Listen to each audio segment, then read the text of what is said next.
पाकिस्तान के मरूफ गुलकार अली जफर ने ओलंपिक्स में तारीखी फतह पर कौमी एथलीट अरशद नदीम को 10 लाख रुपए इनाम देने का ऐलान कर दिया।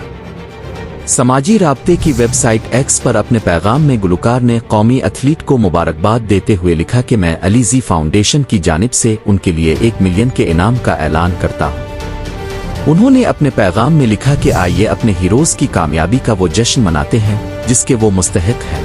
अली जफर ने हुकूमत पाकिस्तान और वजीर आज़म शहबाज शरीफ से कहा कि मैं हुकूमत पाकिस्तान से दरख्वास्त करता हूं कि वो उनका हीरो की तरह इस्तकबाल करें और उनके नाम पर स्पोर्ट्स एकेडमी कायम करें।